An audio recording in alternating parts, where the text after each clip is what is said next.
하박국의 말씀을 같이 읽었습니다. 선지자 하박국이 살던 당시 남쪽 유다의 상황은 한마디로 부조리가 판을 치는 그런 세상이었습니다. 악한 자가 득세하고 법을 지키지 않는 자들이 모든 특권과 권세를 누리고 선한 자들, 법을 지키는 자들, 의로운 자들은 아주 힘들고 어려운 그런 생활을 하고 있었습니다. 하박국이 이러한 유다의 부조리를 하나님께 고발할 때 하나님께서 하박국에 응답하셨습니다. 한마디로 권선징악이다. 내가 다 보고 있다. 다 알고 있다. 반드시 심판한다.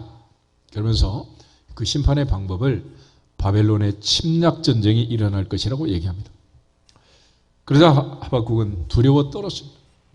아무리 그래도 그렇지 하나님의 백성들을 이방 나라를 통해서 전쟁을 일으켜서 침략을 해서 고통을 주면 되겠습니까? 그럴 때 하나님께서 하박국에게 주신 말씀이 오늘 본문의 말씀입니다. 특별히 하박국에게 이 말씀을 달려가면서도 읽을 수 있도록 큰 글자로 써라. 그리고 특별히 이 묵시는 반드시 이루어질 것이다 라고 말하면서 의인은 그의 믿음으로 말미암아 살리라. 의인은 그의 믿음으로 말미암아 살리라. 기록하라고 얘기합니다. 요즘 특별히 고속도로 변이나 개택시 타고 다니고 또 대형 빌딩의 높은 고층에 큰 전광판들을 붙여가지고 시속 100km, 200km 달리면서도 볼 수 있는 큰 글자들이 있는데 성경을 보면 여러 가지 아이디어들이 많이 있어요. 그죠? 어떤 사람은 이런 걸 보고서 그쪽으로 은혜를 받아가지고 돈도 버는데 우리는 잠만 자다가 가는 거지. 어떤 사람은 새벽기도 하면서 검은콩 두유를 개발해가지고 돈을 번다는데 우리는 새벽에도 별 느낌이 없잖아. 말씀을 읽으면은 여하튼 여러 부분에서 하나님께서 은혜 주시고 여러분에게 통찰력을 주셔서 하늘문이 열리기를 주 이름으로 축복합니다. 눈에 보이는 이 세상에서의 살림살이의 눈도 열리고 하늘을 보고 하나님의 보좌를 보는 영안도 열리고 영적인 귀가 열려서 하박국처럼 하나님 앞에 이 모든 전쟁 상황에서도 노래하고 기뻐하고 감사할 수 있는 우리 모두가 되기를 주 이름으로 축복합니다.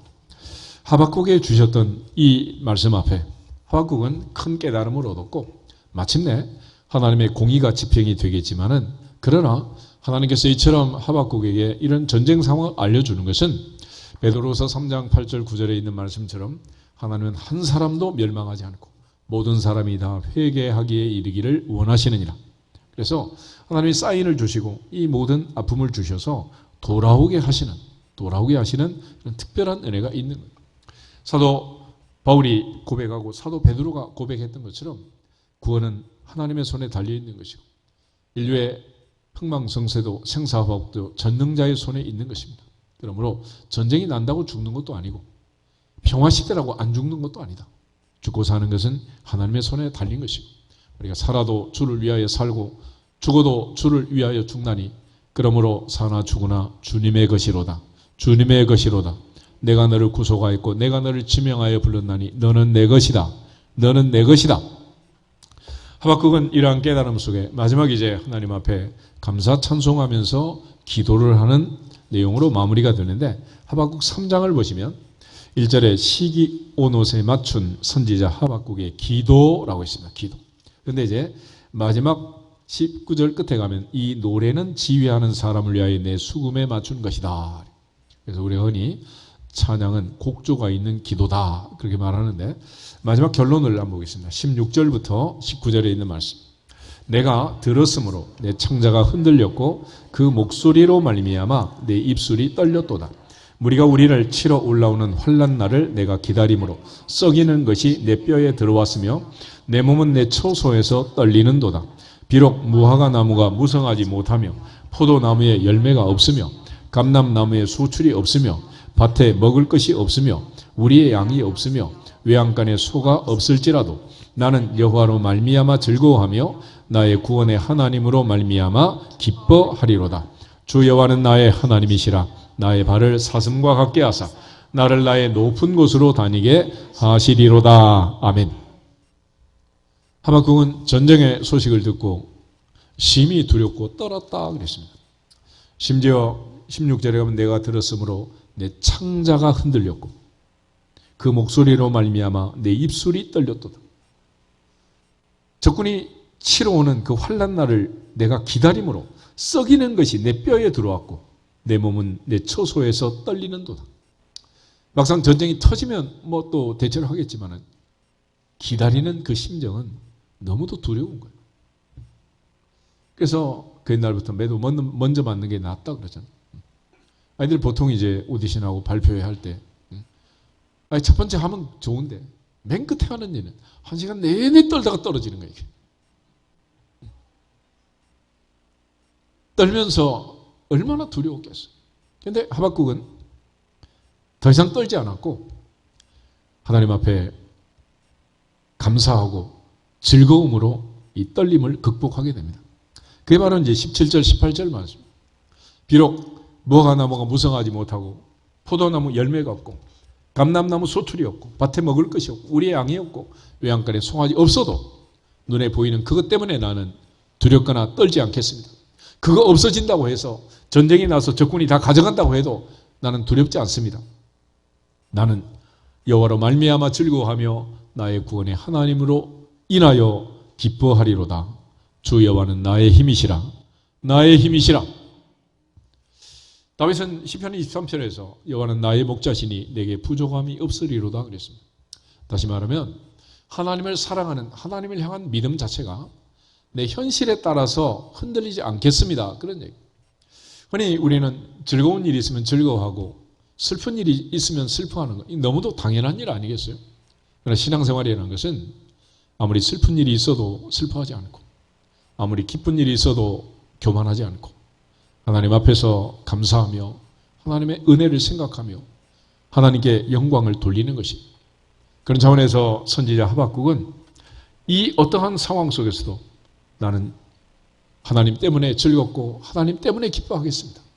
눈에 보이는 이것들이 없어진다고 해도 없다고 해도 난 슬프지 않습니다. 나의 힘이 나의 도움이 어디에서 올까? 나의 도움은 천지를 지으신 여호와에게서로다. 고백했던 것처럼 오직 여호와 하나님만이 나의 힘이심을 알고 하나님을 의지하는 이 하박국의 기도, 하박국의 노래가 닥쳐올 전쟁터에서 의인이 믿음으로 승리하는 비결이라는 것을 가르쳐주고 있습니다. 이처럼 하박국은 그 어떠한 경우에도 내가 변함없이 하나님을 사랑하겠습니다 라는 다짐을 하고 있습니다. 반면에 그 다음에 있는 스바냐를 보면 스바냐는 그 어떤 경우에도 하나님은 나를 사랑하십니다 라는 사랑의 확신을 고백하고 노래합니다. 스바냐 3장 17절 한번 찾아보겠습니다. 스바냐 3장 17절 한 절만 같이 읽겠습니다. 너의 하나님 여호와가 너의 가운데 계시니 그는 구원을 베푸실 전능자이시라. 그가 너로 말미암아 기쁨을 이기지 못하시며 너를 잠잠히 사랑하시며 너로 말미암아 즐거이 부르며 기뻐하시리라 하리라. 아멘. 성경을 보면 너라고 되어 있는 경우가 많아요. 그러나 실상은 너라고 기록되어 있지만 나라고 읽는 것이 당연한 일이고 그렇게 읽고 깨닫는 것이 맞는 것입니다. 그런 차원에서 스바냐 3장 17절에 있는 말씀도 너의 하나님이 아니라 나의 하나님이라고 바꿔 읽어야 되는 거예요. 바꾸어서 다시 한번 읽겠습니다. 나의 하나님 여호와가 나의 가운데 계시니 그는 구원을 베푸실 전능자이시라. 그가 나로 말미암아 기쁨을 이기지 못하시며 나를 잠잠히 사랑하시며 나로 말미암아 즐거이 부르며 기뻐하시리라 하리라. 아멘. 하박국은 여호와로 인하여 기뻐하고 여호와로 말미암아 내가 즐거워하겠습니다. 반대로 스바냐는 하나님은 나로 말미암아 기쁨을 이기지 못하시고 나로 말미암아 즐거이 부르며 기뻐하실 것입니다 라고 고백합니다.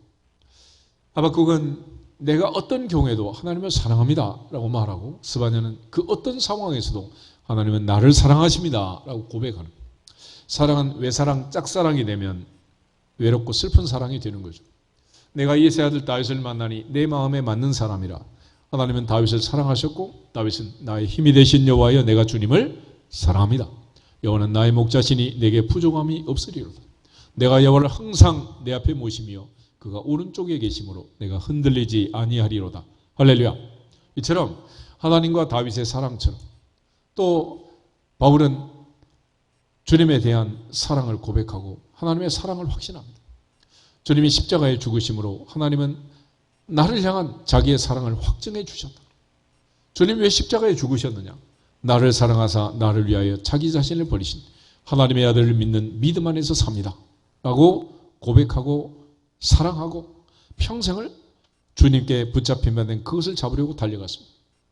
특별히 예수님은 아나니아 선지자에게 그 사람 얘기 들으니까 보통 사람이 아니던데 나더러 왜 가서 그런 사람을 위해서 기도하라고 합니까? 라고 말할 때 주님께서 바울의 운명을 얘기합니다.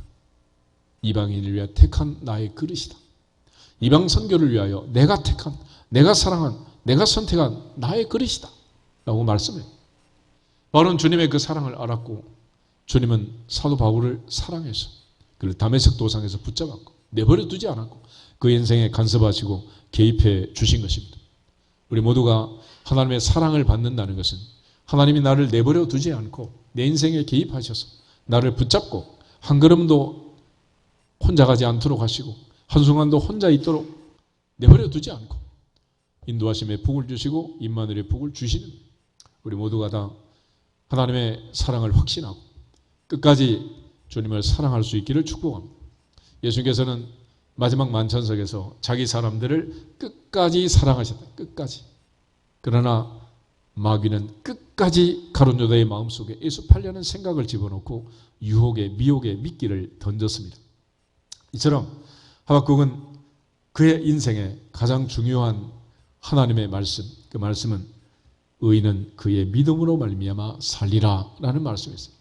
이제 그는 전쟁이 와도 두렵지 않았고 어떤 상황이 와도 두렵지 않았습니다. 흉년이 오고 기근이 와도 두렵지 않았고 어떤 전염병이 와도 그는 전혀 두렵지가 않았어요. 다 없어져도 내게는 하나님이 계십니다. 여호와로 인하여 기뻐하고 나의 구원의 하나님으로 인하여 즐거워하겠습니다. 할렐루야. 이처럼 누군가가 내 편이 된다고 얘기할 때 그 말이 가장 큰 힘이 되는 거예요.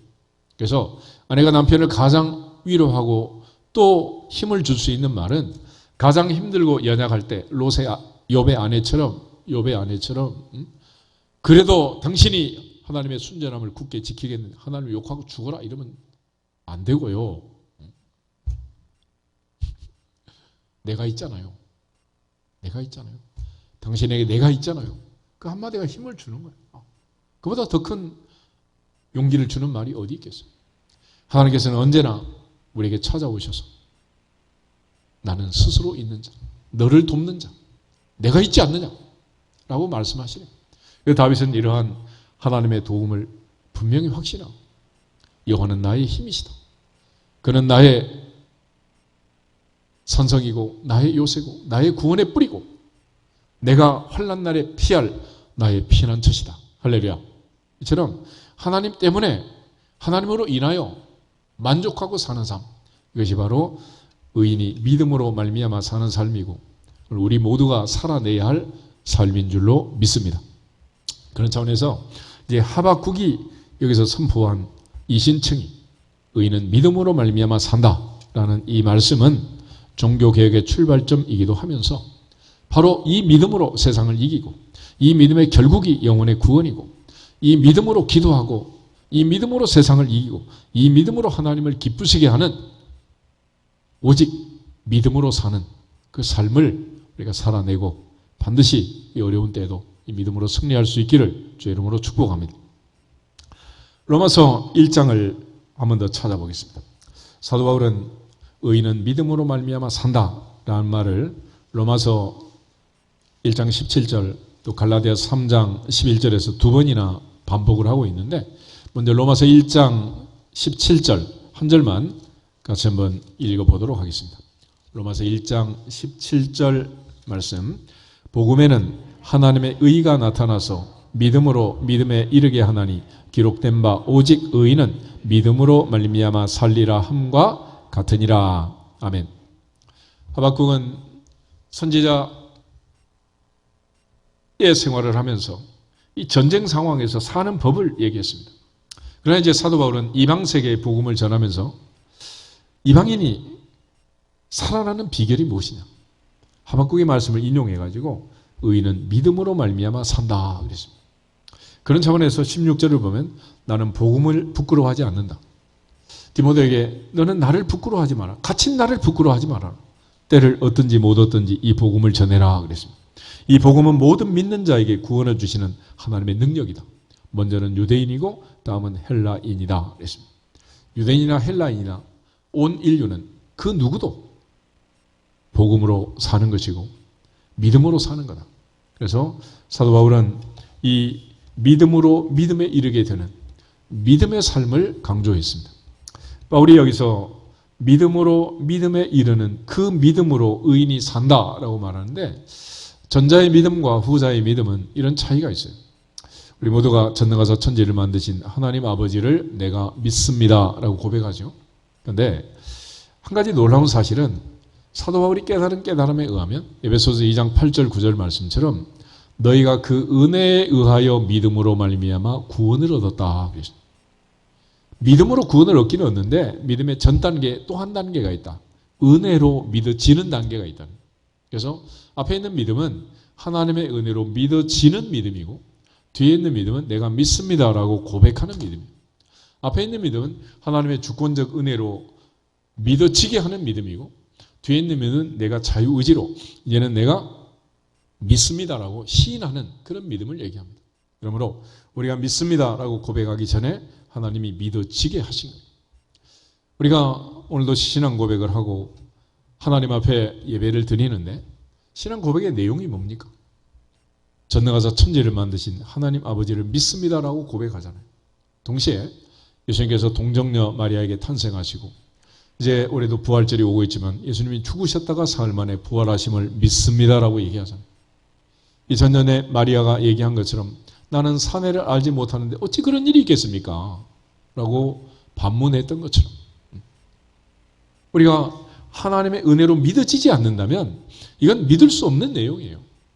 그래서 믿는 사람 입장에서는 안 믿는 사람이 답답하지만 안 믿는 사람 입장에서 보면 말도 안 되는 것을 믿는다고 이렇게 앉아서 예배를 드리니 얼마나 황당무계하겠어요.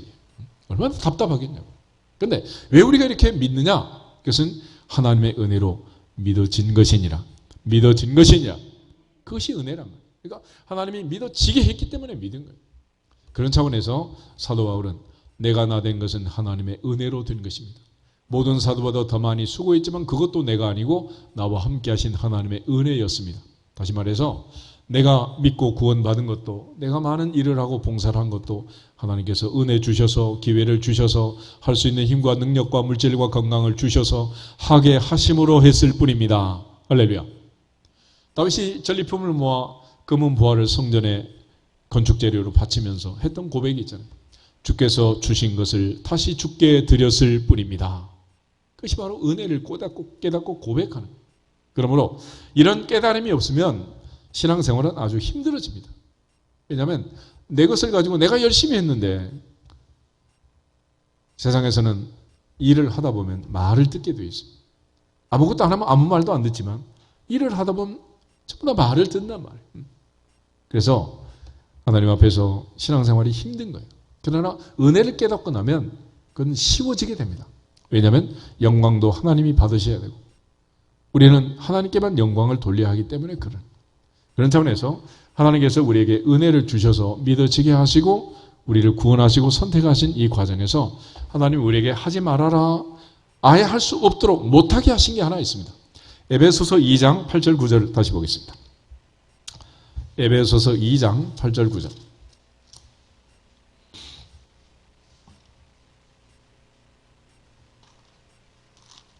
2장 8절 너희는 그 은혜에 의하여 믿음으로 말미암아 구원을 받았으니 이것은 너희에게서 난 것이 아니요 하나님의 선물이라 행위에서 난 것이 아니니 이는 누구든지 자랑하지 못하게 함이라. 아멘. 자랑을 하지 말아라가 아니라 아예 자랑을 못하게 해놨다. 못하게. 그래서 기독교는 한마디로 은혜의 종교입니다.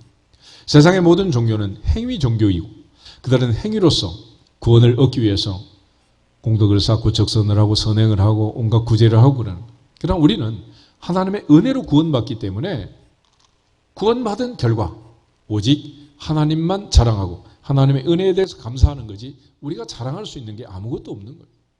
이 사실을 깨닫는 것이 바로 크리스찬이고 그리스도인이 되는 것입니다. 아예 하나님께서 못하게 하려고 처음부터 선택할 때 그런 사람을 선택을 해요. 고린도전서 1장을 다시 보겠습니다. 26절에서 29절에 있는 말씀. 고린도전서 1장 26절. 형제들아 너희를 부르심을 보라. 육체를 따라 지혜로운 자가 많지 아니하며 능한 자가 많지 아니하며 문벌 좋은 자가 많지 아니하도다. 그러나 하나님께서 세상에 미련한 것들을 택하사 지혜 있는 자들을 부끄럽게 하려 하시고 세상에 약한 것들을 택하사 강한 것들을 부끄럽게 하려 하시며 하나님께서 세상에 천한 것들과 멸시받는 것들과 없는 것들을 택하사 있는 것들을 폐하려 하시나니 이는 아무 육체도 하나님 앞에서 자랑하지 못하게 하려 하심이라. 아멘. 하나님 아예 선택을 할 때 지혜로운 자, 미련한 자가 있으면 미련한 자를 선택하고 약한 자와 강한 자가 있으면 약한 자를 선택하는. 왜 그런 선택을 하시냐? 하나님께서 그렇게 하시는 이유는 아무 육체도 그 어떤 사람도 하나님 앞에서 뭐하지 못하게? 자랑하지 못하게 해놔. 그런데도 우리는 늘 자랑하고 싶은 마음이 너무 많은 거지. 뭔가가 되고 뭔가가 잘 되면 내가 한 것처럼 착각을 하는 거예요. 그래서 바울은 알고 있었습니다. 내가 나 된 것은 하나님의 은혜로 된 것이고 내가 모든 사도보다 더 많이 수고해서 땅끝까지 복음을 전하고 1차, 2차, 3차 전도 여행을 하고 수없이 많은 고생을 했지만 그것은 하나님이 내게 주신 은혜였습니다. 라고 고백을 하는 거예요. 우리 모두가 다 이러한 하나님의 은혜를 깨닫고 31절 있는 말씀처럼 기록된 바 자랑하는 자는 주 안에서 자랑하라. 주님만 자랑할지어다. 주님만 자랑할지어다. 주님만 자랑하라. 이것이 하나님이 우리를 부르신 이유죠. 모세를 보면 40의 모세를 선택하지 않고 80의 모세를 선택했습니다. 뭐하지 못하게 그런 것 같아요? 자랑하지 못하게. 그런데도 모세는 나중에 하나님이 그를 통하여 날마다 하늘에서 만나가 내리고 반석에서 생수가 터지고 막 기적이 터지니까 민수기 21장쯤 가게 되면 지팡이로 반석을 치면서 하나님 앞에 영광을 드러내지 않았습니다. 그 결과 하나님께서는 모세야 이제 보니 너 안 되겠다. 가나안 땅에 큰일 나겠다. 여기까지다. 그래서 못 들어가게 하시는 거예요. 신명기에서 그가 다시 한번 하나님께 기도하지만은 다시 말하지 마라. 그리고 모세 대신에 여호수아를 통해서 가나안의 입성을 주도하게 되시는 거예요. 이처럼 사도 바울은 하나님의 은혜를 강조합니다.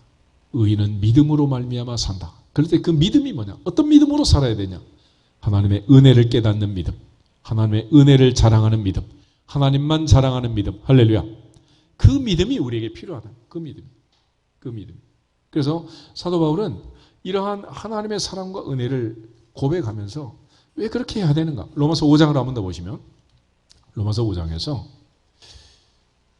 6절, 8절, 10절 세 절을 같이 한번 읽어보겠습니다. 로마서 5장 6절. 우리가 아직 연약할 때에 기약대로 그리스도께서 경건하지 않은 자를 위하여 죽으셨도다. 8절. 우리가 아직 죄인 되었을 때에 그리스도께서 우리를 위하여 죽으시고 하나님께서 우리에 대한 자기의 사랑을 확증하셨느니라. 10절. 곧 우리가 원수 되었을 때에 그의 아들의 죽으심으로 말미암아 하나님과 화목하게 되었은즉 화목하게 된 자로서는 더욱 그의 살아나심으로 말미암아 구원을 받을 것이니라. 아멘. 하나님께서 우리를 사랑하시고 구원한 시점이 언제냐? 우리가 아직 연약할 때, 우리가 아직 죄인 되었을 때, 우리가 곧 원수였을 때. 여러분, 이런 상황에 있는 사람을 사랑하는 사람이 누가 있겠어요? 이런 조건에 있는 사람을 사랑하는 사람이 누가 있겠냐? 그래서 하나님께서 이처럼 내가 연약할 때, 죄인이었을 때, 원수였을 때 나를 사랑하신 그 하나님의 사랑의 은혜를 깨닫게 하시고 사도 바울로 하여금 입 다물고 살게 하신 거예요. 로마서 7장을 한번 보시면 사도 바울은 극도의 갈등과 고민을 하게 됩니다. 자기 자신, 자기 모습을 깨닫는 거예요. 24절, 25절 우리 두 절 한번 보겠습니다. 오호라 나는 곤고한 사람이로다. 이 사망의 몸에서 누가 나를 건져내려. 우리 주 예수 그리스도로 말미암아 하나님께 감사하리로다. 그런즉 내 자신이 마음으로는 하나님의 법을 육신으로는 죄의 법을 섬기노라. 사도 바울은 자기의 정체성을 깨닫습니다. 오호라 나는 곤고한 사람이다. 이 사망의 몸에서 누가 나를 건져내려. 바울은 바리새인으로 살 때는 저 세리와 같지 아니함을 감사합니다. 나는 일주일에 2번 금식하고 소득의 11조를 드리고 매일 3번씩 기도하고 이런 자기 의를 주장했어요. 그러나 주님 만난 이후 자신을 보니 자기는 너무 추하고 더러운 아무것도 할 수 없는 사망의 몸에 갇혀있는 곤고한 사람인 것을 깨닫게 됩니다. 그러나 자기를 그 사망의 몸에서 그 억압에서 굴레에서 해방시켜 주신 분이 있었어요. 그것이 바로 주님이라는. 그래서 예수 그리스도 그의 은혜를 생각하고 이 해방을 선언하고 선포하는 게 8장 1절 2절이에요. 우리 8장 다시 한번 1절 2절 보겠습니다.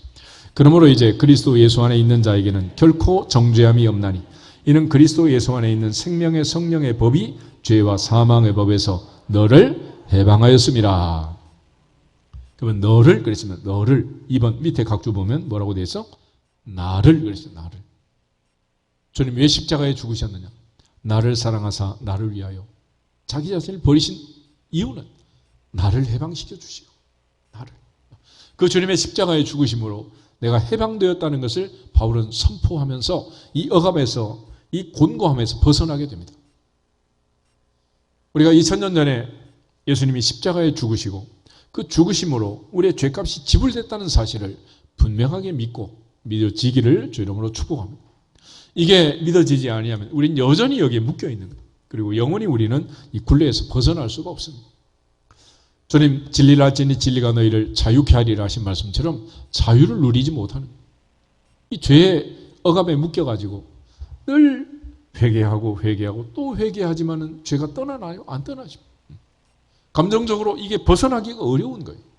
그래서 우리가 이처럼 바울처럼 선언하기 위해서 중요한 것은 뭐냐면 나를 사랑하사 나를 위하여 자기 자신을 버리신 주님이 내가 연약할 때, 내가 죄인이었을 때, 원수였을 때 십자가에 진짜로 죽고 내 죄값을 지불했습니다 라는 사실을 믿어지는 것입니다. 아멘? 그것이 중요한 거예요. 그러니까 2000년 전에 십자가가 진짜면 우리는 이미 구원을 받은 것이고 그 십자가가 꾸며낸 이야기라면 우리는 여전히 죄 중에 있는 거예요. 지금 현재 내가 감정적으로 복받쳐서 찬송하면서 눈물이 나오고 기도할 때 가슴이 벅차고 말씀을 들을 때 심쿵하고 이런 것도 중요하지만은 그런 감정의 기복이 없다 하더라도 주님이 죽으신 게 사실이면 우리의 죄값은 지불이 된 것이고 그게 가짜면 우린 구원 못 받은 거예요. 아무리 지금 감격한다고 해도 이거는 내 감정일 뿐이지 역사적 사실이 아니잖아요. 그래서 사도 바울은 이 역사적 사실에 의해서 그리스도 예수 안에 있는 자에게는 결코 정죄함이 없다. 왜냐하면 그리스도 예수 안에 있는 생명의 성령의 법이 죄와 사망의 몸에서 나를 우리를 해방했기 때문이다 라고 선포하고 있습니다. 그런 측면에서 사도 바울은 이제 그리스도 안에서 해방이 되고 자유함을 얻은 우리가 해야 할 삶의 가장 중요한 결론이 뭐냐면 로마서 12장이에요. 로마서 12장 1절 2절 한번 보겠습니다. 하나님의 은혜로 구원받고 이 죄에서 억압에서 벗어난 믿음으로 사는 삶, 믿음으로 사는 의인은 믿음으로 말미암아 살리라 그랬는데 어떻게 사는 거냐? 이렇게 살라는 거죠. 1절 그러므로 형제들아 내가 하나님의 모든 자비하심으로 너희를 권하노니 너희 몸을 하나님이 기뻐하시는 거룩한 사한 제물로 드리라. 이는 너희가 드릴 영적 예배니라. 너희는 이 세대를 본받지 말고 오직 마음을 새롭게 함으로 변화를 받아 하나님의 선하시고 기뻐하시고 온전하신 뜻이 무엇인지 분별하도록 하라. 아멘. 하나님이 사랑하시는 그 사랑을 깨닫고 하나님의 뜻을 분별하고 이제는 그리스도 안에서 자유함을 얻고 해방이 된 하나님의 자녀답게 이제는 내 몸을 하나님께 거룩한 산 제사로 드리고 또 우리의 마음과 생각이 세상 풍속을 쫓지 않고 새롭게 변화를 받아서 하나님의 선하시고 기뻐하시고 온전한 뜻이 무엇인지 분별하게 되는 거라. 그런 삶을 사는 거예요. 그러니까 세상 살면서 하나님의 뜻일까 아닐까 고민하고 걱정하고 그러는 게 아니에요. 애들 말대로 척 보면 아는 거지. 고민할 문제잖아요. 하나님께서 나를 얼마나 사랑하시는가 깨닫는 거죠. 아이들이 엄마를 보면 이 엄마가 나를 사랑한다라는 걸 척 보면 아는 거지. 그걸 뭐 분석하고 해부해가지고 알겠어. 엄마 머릿속을 뭐 MRI로 찍어가지고 알겠냐고.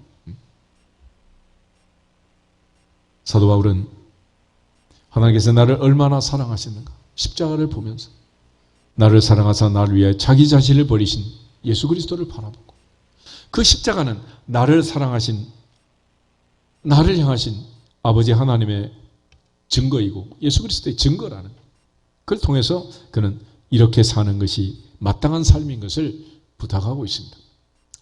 갈라디아서 3장을 한번 더 보시면 갈라디아서 3장 11절에 사도 바울이 의인은 믿음으로 말미암아 산다라는 걸 다시 한번 강조를 해요. 갈라디아서 3장 11절 한 절만 다시 한번 보겠습니다. 또 하나님 앞에서 아무도 율법으로 말미암아 의롭게 되지 못할 것이 분명하니 이는 의인은 믿음으로 살리라 하였음이라. 아멘. 그래서 바울은 율법을 들고 나옵니다. 율법으로는 의롭게 되지 못한다. 의인은 믿음으로 의롭게 되고 믿음으로 산다라는 걸 강조해요. 그래서 갈라디아서 3장에서는 율법을 가리켜서 사도 바울은 몽학선생이라고 얘기합니다. 우리를 그리스도께로 인도하는 초등교사라고 얘기해요. 그러니까 율법은 우리에게 뭘 가르쳐 주느냐? 율법은 내가 아직 죄인이고 나는 죄 중에서 이 곤고함 속에 갇혀 있다. 나를 해방시켜줄 그분에게로 가야 된다.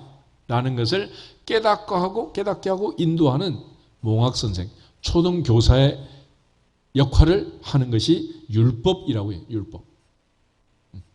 그러니까 율법이 우리를 그리스도께 인도하지 않으면 나갈 수가 없는 거죠. 주님이 이 땅에 오실 때 나는 의인을 부르러 온 것이 아니고 죄인을 부르러 왔다 그랬습니다. 그러니까 내가 죄인이라는 사실을 깨닫는 사람만 주님께 나갈 수 있는데 내가 죄인이라는 것을 깨닫게 하는 역할을 하는 게 뭐냐? 그게 율법이라는 율법. 율법이 아니면 우리가 죄가 죄인 줄 모른다는 거죠. 그래서 율법은 우리를 주님께로 인도하는 초등교사다, 몽학선생이다. 이렇게 갈라디아서 3장에서 강조를 하고 있습니다. 만약 여러분이 건강하다면 뭐 병원에 가고 의사를 찾고 약사를 찾을 일이 뭐가 있겠습니까? 내 몸이 아프고 어딘가 문제가 있고 통증을 느끼고 머리가 아프고 배가 아프고 뭔가 문제가 있을 때 그분을 만나봐야 되겠다. 병원에 가고 의사도 찾고 약사도 찾는 거 아니겠어요? 그러니까 내가 의인인 사람은 예수님을 찾을 필요가 없는 거예요. 사도 바울이 의인으로 살 때는 예수가 필요하지 않았습니다. 그러나 내가 곤고한 사람이고 내가 연약하고 내가 죄인이고 주님의 원수로 살았다는 사실을 깨닫는 그 순간 그에게는 모든 것을 다 배설물로 여기고 예수밖에 없었어요. 예수님을 향해서 그의 사명을 향해서 죽음을 불사하고 달려가게 되는 거죠.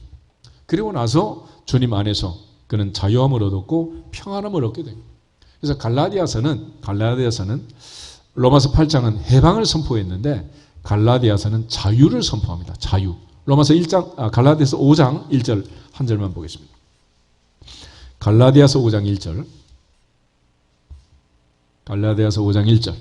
그리스도께서 우리를 자유롭게 하려고 자유를 주셨으니 그러므로 굳건히 서서 다시는 종의 멍에를 매지 말라. 아멘. 생명의 성령의 법이 죄와 사망에서 우리를 해방했다 그랬는데 이번에는 그리스도께서 우리를 자유롭게 하려고 자유를 주셨다. 여기서 말하는 자유는 두 종류의 자유를 얘기합니다. 하나는 다시는 종의 멍에를 매지 말라. 과거에 붙들리면 안 된다. 과거로 돌아가면 안 된다라는 것이고 또 하나는 자유롭게 하려고 자유를 줬다는 거예요. 앞으로 사는 인생에서 이제는 우리가 하나님의 은혜 안에서 자유의지를 가지고 자유롭게 결정하면서 선택하면서 살라는 거예요. 그렇게 하기 위해서 우리에게 자유를 주셨다라고 말합니다. 여러분 대한민국의 경쟁력이 뭔지 아십니까? 세상 그 어떤 나라와 달리 대한민국의 경쟁력은 뭐냐면 왕이 없는 거예요. 왕이. 대한제국이 대한민국이 됐잖아요. 황제의 나라가 백성의 나라가 된 거예요. 이제는 5천만이 전부 다 주인이고 5천만이 다 황제가 된 거예요. 여러분 이번에 왜 대통령 출마 안 하셨어요? 너무 바쁘니까 못 하신 거지? 자격이 없어 안 한 거 아니잖아. 하기 싫어서. 너무 바쁘니까 교회 일을 하려고. 포기한 거 아니야, 포기. 이런 마인드가 대한민국 사람 모든 머릿속에 다 들어있어요. 그런데 인도 같은 데 가면 카스트죠. 카스트. 여러분 학교 다닐 때 세계사 배웠잖아요. 카스트죠.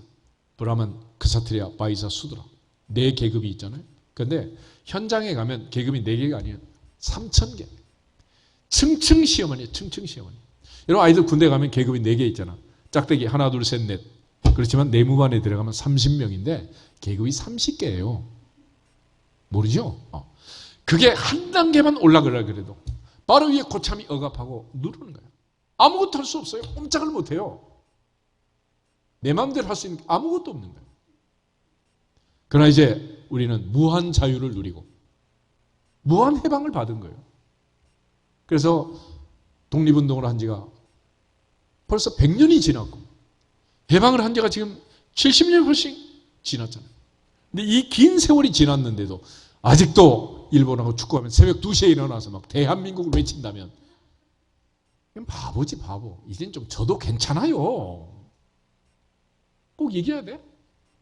맨날 지진이나 나고 이런 불쌍한 나라 좀 져주면 어때?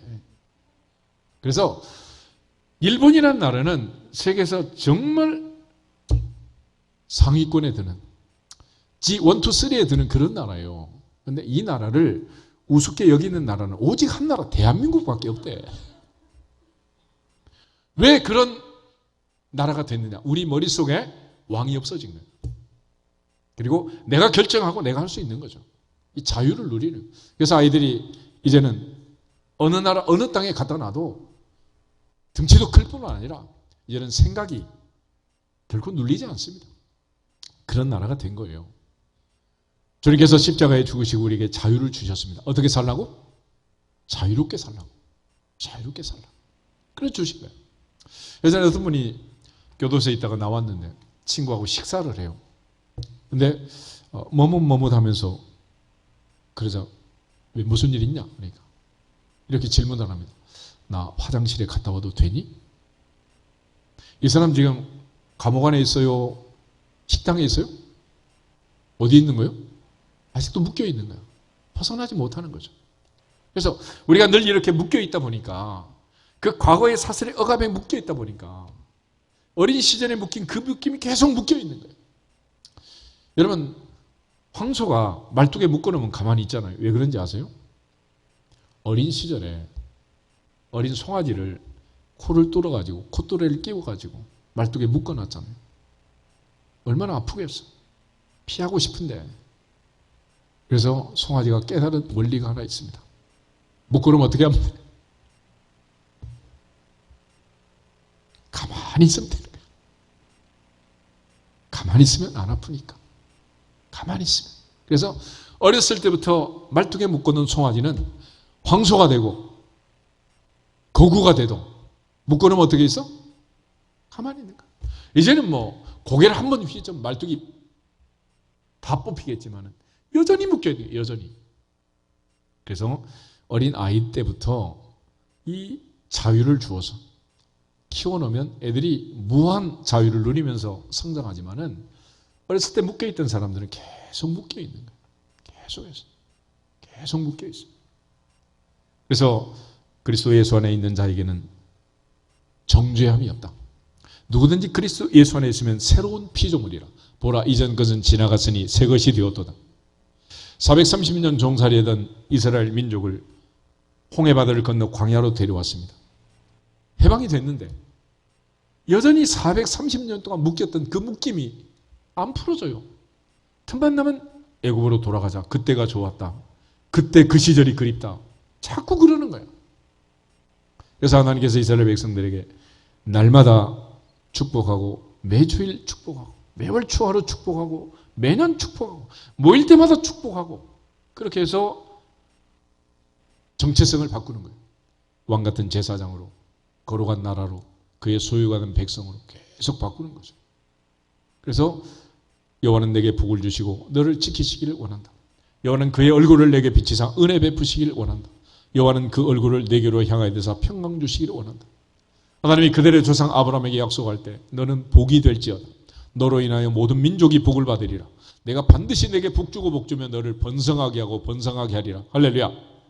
그런데 이걸 갖다가 430년 묶어놓으니까 이게 다 사라져버리고 막 그래서 하나님께서 그걸 이제 바꾸기 위해서 축복 시스템을 움직이고 가동해가지고 계속 축복하는 것입니다. 그래도 이게 쉽게 바뀌지가 않아요. 일본에서 36년 동안 묶이고 고생한 건 조상이었는데 전혀 일본하고 관계없는 그 다음 세대까지 계속 묶여 있는 거예요. 오늘 우리가 하나님 앞에서 이 자유함을 누리고 진정한 자유를 누리는 것이 해방선언이고 자유선언이고 주님이 십자가에 죽으신 이유라고 얘기합니다. 주님이 십자가에 죽으심을 진짜로 믿는다면 이제부터는 다시는 종의 멍에를 매지 말고 죄와 사망의 법에서 자유할지어다. 자유할지어다. 두려워하지 말지어다. 강하고 담대할지어다. 묶이면 안 된다는 거예요. 또 하나, 이 자유를 가지고 이제 자유다 내 마음대로다 그게 아니에요. 성령의 법이, 생명의 성령의 법이 우리를 이끌어감으로써 갈라디아서에서 중요한 결론은 뭐냐면 성령의 열매를 맺는 삶을 사는 거예요. 5장을 보겠습니다. 5장 22절에서 24절. 5장 22절부터 24절 가져오겠습니다. 오직 성령의 열매는 사랑과 희락과 화평과 오래 참음과 자비와 양성과 충성과 온유와 절제니 이 같은 것을 금지할 법이 없느니라. 그리스도 예수의 사람들은 육체와 함께 그 정욕과 탐심을 십자가에 못 박았느니라. 아멘. 우리가 십자가에 못 박은 것은 이미 과거의 사건이다.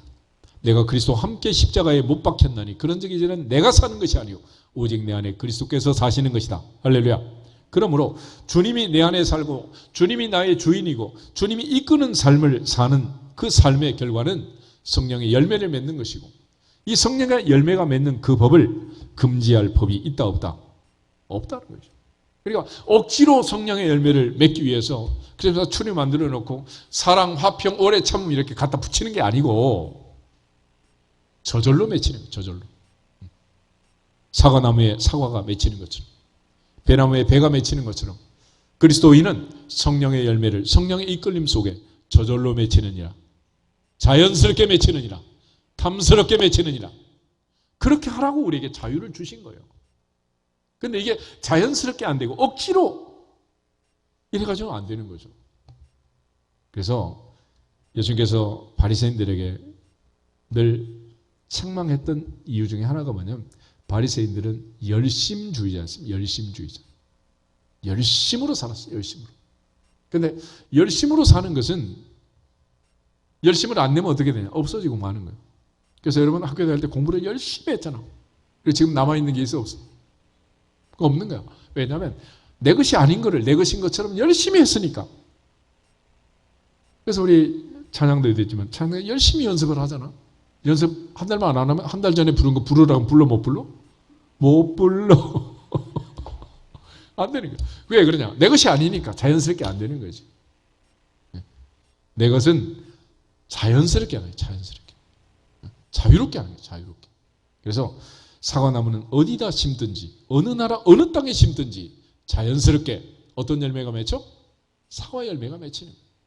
마찬가지로 성령으로 사는 사람들은 그 정과 욕심을 십자가에 못 박게 했기 때문에 죄와 사망의 법에 따른 열매가 아니라 생명의 성령의 법에 따른 열매가 맺히느니라. 성령의 열매가 맺히느니라. 할렐루야. 이렇게 살라고 우리에게 자유를 주신 거예요. 그래서 갈라디아서 이 자유의 선포, 자유의 해방, 자유의 마그나 카르타는 첫째는 과거의 억압에서 우리를 풀어주는 거고 미래의 무한 자유를 누리면서 성령의 열매 맺는 삶을 살라는 자유를 주는 거예요. 그런 차원에서 이제는 더 이상 초등학생처럼 초등학교 선생님의 숙제 내주는 그것만 하고 사는 게 아니죠. 그래서 벗어났다는 거예요. 마지막 히브리서 11장을 한번 보겠습니다. 히브리서 11장은 믿음장인데 그 믿음장을 시작하기 전에 10장 35절부터 39절에 다시 한번 의인은 믿음으로 살아야 한다라는 걸 강조합니다. 35절 그러므로 너희 담대함을 버리지 말라. 이것이 큰 상을 얻게 하느니라. 너희에게 인내가 필요함은 너희가 하나님의 뜻을 행한 후에 약속하신 것을 받기 위함이라. 잠시 잠깐 후면 오시리가 오시리니 지체하지 아니하시리라. 나의 의인은 믿음으로 말미암아 살리라. 또한 뒤로 물러가면 내 마음이 그를 기뻐하지 아니하리라 하셨느니라. 우리는 뒤로 물러가 멸망할 자가 아니요 오직 영혼을 구원함에 이르는 믿음을 가진 자니라. 아멘. 그래서 베드로는 믿음의 결국 곧 영혼의 구원을 받음이라 그랬습니다. 우리는 이제 주 예수께 붙잡히는 사도 바울처럼 앞을 향해 표대를 향해 달려가는 거예요. 고속도로에 진입했는데 멈춰서거나 후진하면 대형사고 나는 거 아니겠어요? 마찬가지로 그리스도인으로서 사는 삶은 앞을 향해 달려가는 거지 뒤로 물러가서 멸망할 자가 아니다. 멈춰서서도 안 된다. 달려가. 그런데 그렇게 달리게 했던 사람들을 히브리서 11장이 소개합니다. 이들을 가리켜 믿음의 조상들, 믿음의 선진들이라고 해요. 그런데 그 믿음의 사람들의 특징은 뭐냐면 38절 괄호로 이런 말씀이 들어있습니다. 이런 사람은 세상이 감당하지 못할 자다. 세상이 감당하지 못한다는 얘기는 뭐냐면 세상이 가지고 있는 가장 큰 무기는 뭐냐? 죽음입니다. 죽음. 그래서 우리가 세상을 살면서 제일 두려워하는 게 뭐겠어요? 죽음을 두려워하는 거죠. 사람이 아픈 걸 두려워하는 게 아니에요. 아프다가 혹시 죽을까 봐서. 그 죽음이 두려운 거지. 그렇지만 하나님의 사람들, 믿음의 사람들은 사자굴에 집어넣는다. 넣으려면 넣어라. 하나님이 살려줄 거다. 풀문불 속에 집어넣는다. 집어넣으면 우리 하나님이 살려줄 텐데 두렵지가 않는 거야. 걱정이 안 되는 거야. 사망의 음침한 골짜기를 갖다 놔도 주께서 나와 함께 하심이라. 나는 해가 두렵지 않다. 할렐루야. 그러니까 세상이 어떻게 억압하고 겁박할 방법이 없는 거예요. 방법이. 그런데 이 사람들은 왜 그랬느냐? 그러면 히브리서 12장에 결론이 있어요. 뭐 도대체 어떻게 살았길래 그렇게 됐는가? 12장 1절부터 3절을 같이 보겠습니다. 이러므로 우리에게 구름같이 둘러싼 허다한 증인들이 있으니 모든 무거운 것과 얽매기 쉬운 죄를 벗어버리고 인내로서 우리 앞에 당한 경주를 하며 믿음의 주요 또 온전하게 하신 이인 예수를 바라보자. 그는 그 앞에 있는 기쁨을 위하여 십자가를 참으사 부끄러움을 개의치 아니하시더니 하나님 보좌 우편에 앉으셨느니라. 너희가 피곤하여 낙심하지 않기 위하여 죄인들이 이같이 자기에게 거역한 일을 참으신 일을 생각하라. 아멘. 예수님을 바라보자. 예수님을 생각하자. 우리가 믿음의 싸움을 싸우고 믿음의 선한 싸움을 싸우고 달려갈 길을 마칠 때까지 이 많은 증인들이 있다는 거예요. 근데 그 증인들이 달리기의 방법이 첫째, 무거운 것, 얽매기 쉬는 죄는 벗어버렸다. 달리기 마라톤을 할 때는 운동 하나 만드는데도 얼마나 많은 비용을 들여서 1g에도 가벼운 운동을 만들려고 애를 쓰잖아요. 우리의 신앙의 경주를 방해하는 무거운 것은 뭐냐? 죄라는 죄. 하나님 우리의 사이를 가로막고 있는 죄를 벗어버려라. 그리고 경주에 있어서 마라톤에 있어서 가장 중요한 것은 자기와의 싸움이다. 인내의 싸움이다. 인내의 싸움. 그리고 더 중요한 것은 목표 지점을 향해 달려가는 것이다. 목표를 향해서. 그 목표가 뭐냐? 예수 그리스도다. 주님을 바라보고 주님을 생각하고 달려갔다는 거예요. 믿음의 조상들, 구약의 사람들은 초림의 주님을 바라보고 메시아를 그리스도를 바라보며 달려갔고 이제 신약시대의 모든 성도들은 다시 오실 주님 예수 그리스도를 바라보고 달려가는 거예요. 그러니까 우리의 믿음으로 사는 삶은 이 많은 증인들의 증언을 들으면서 첫째 죄는 벗어버리고 끝까지 극기하면서 인내하면서 믿음의 주님을 생각하면서 주님을 바라보면서 달려가는 거예요. 그래서 히브리서의 결론은 뭐냐면 예수 그리스도예요. 1장, 2장은 천사보다도 위대하시고 탁월하신 그리스도. 3장에서는 모세를 소개합니다. 그러나 그 모세보다 위대하신 그리스도. 4장에서는 여호수아를 소개하는데 가나안의 안식을 준 여호수아보다 영원한 안식을 주는 예수 그리스도. 주님을 생각하라. 또 5장부터는 대제사장을 소개합니다. 아론의 자손 대제사장들보다 더 큰 우리에게 있는 더 큰 대제사장 곧 하나님의 아들 예수시라. 할렐루야. 그 주님을 바라보고 달려가는 삶, 그 주님을 생각하는 삶, 이것이 바로 믿음으로 사는 삶이라고 얘기를 합니다. 그런 차원에서 이제 이처럼 사도 바울은 우리에게 해방을 선포하고 자유를 선포하고 히브리서 기자는 우리에게 예수 그리스도를 바라보고 달려가는 삶을 소개하고 있습니다. 그러나 이걸 위해서 우리가 해야 할 가장 중요한 일은 아주 간단한 일은 대한제국이 대한민국이 된 것처럼 생각을 바꾸는 거예요. 생각. 이사야 55장에 있는 말씀처럼 하나님의 생각과 사람의 생각은 하늘과 땅 차이다 그랬어요. 하늘과 땅 차이. 아브라함을 찾아올 때 나는 전능한 하나님이다. 아브라함은 죽은 자를 살리시고 없는 것을 있는 것 같이 부르시는 전능한 하나님을 믿었기 때문에 4,000년 전에 부활신앙으로 아들 이삭을 번제로 드린 거예요. 내가 번제로 잡아 하나님께 드리면 다시 살려낼 줄로 믿습니다. 할렐루야. 그 믿음으로 사니까 아무 문제가 없었어요. 아무 문제. 우리가 나만이라는 사람을 알죠. 엘리사가 아주 간단한 처방전을 내렸습니다. 요단강에 몸을 7번 씻어라. 그러면 깨끗해질 거다. 갑자기 이상 화가 났어. 너무 화가 나는 거야. 종들이 말렸죠. 더 어려운 일 시키면 안 하겠습니까? 한번 해봅시다. 뭐 어렵다고 그럽니까? 나만이 생각을 바꾸고 엘리사의 처방대로 요단강에 몸을 7번 씻으자. 나병이 떠나가고 깨끗하게 되었더라. 깨끗하게 되었더라. 깨끗하게 되었더라. 생각을 바꾸면 되는데 이 생각이 힘든 거예요. 생각이. 누구 생각? 오빠 생각 아니고 나만의 생각. 나만의 생각. 내 생각이 나를 힘들게 하는 거예요. 그러니까 성경은, 하나님의 말씀은 오늘 우리 모두에게 이 믿음으로 사는 삶을 살게 하기 위해서 이 많은 말씀을 하시는데 한마디로 생각을 바꾸라는 거예요. 그래서 다윗은 내 입의 말이 마음의 묵상이 주님 앞에 연락되기를 원합니다. 그러한 하나님의 은혜로 생각을 바꿔야 돼요. 부자 청년이 떠나가자 예수님께서 부자에 대한 말씀을 한마디 하셨죠. 부자가 천국 가는 것은 낙타가 바늘기로 들어가는 것보다 어렵다. 제자들이 깜짝 놀라서 물었습니다. 그러면 도대체 누가 구원을 받을 수 있습니까? 돈 가지고 안 되는 것도 있습니까? 그때 주님 하신 유명한 말씀. 사람으로는 할 수 없으되 하나님으로서는 다 하실 수 있느니라. 다 하실 수 있느니라. 하나님을 믿는 믿음의 삶을 강조하시는 거예요. 욥은 마지막에 가서 그런 고백을 합니다. 내가 지금까지는 귀로 듣기만 했는데 이제는 눈으로 주를 배움나이다. 선자 이사야는 하나님의 성전에 가서 영안이 열려가지고 하나님의 보좌를 보고 천군 천사의 찬송을 듣습니다. 엠마오로 가던 제자들은 주님의 말씀을 듣고 마음이 뜨거워지고 주님이 식사하면서 기도할 때 눈이 열렸다 그러죠. 하나님의 보좌 앞에서 우리의 마음과 생각에 주님이 역사하셔서 하나님의 성령의 능력과 성령의 충만함으로 은혜를 주시면 믿어지게 될 줄로 믿습니다. 하나님의 약속을 믿고 믿어지면 생각이 바뀌는 거예요. 모세라는 사람도 80평생 많은 경험을 하고 살았지만 결국은 마지막에는 모세가 내린 결론은 하나님 말씀대로 순종하면 기적이 일어나느니라. 기적이 일어나느니라. 그래서 홍해바다 앞에서도 기도하고 마라의 쓴물 앞에서도 기도하고 모세는 자꾸 기도하는 거예요.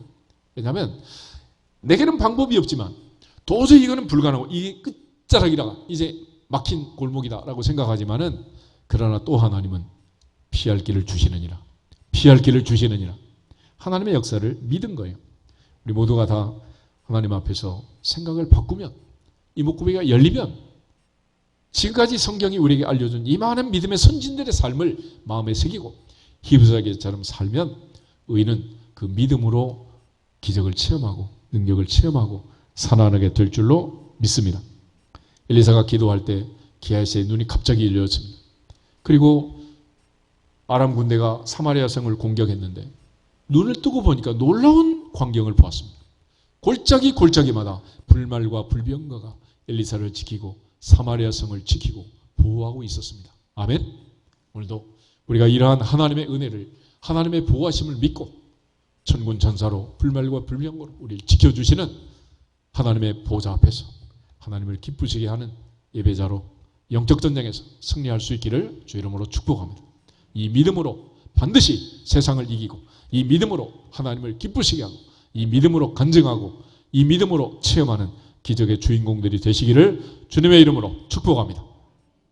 다 같이 주 예수 그리스도의 이름으로 기적아 일어나라 한번 더 선포하고 기도하겠습니다.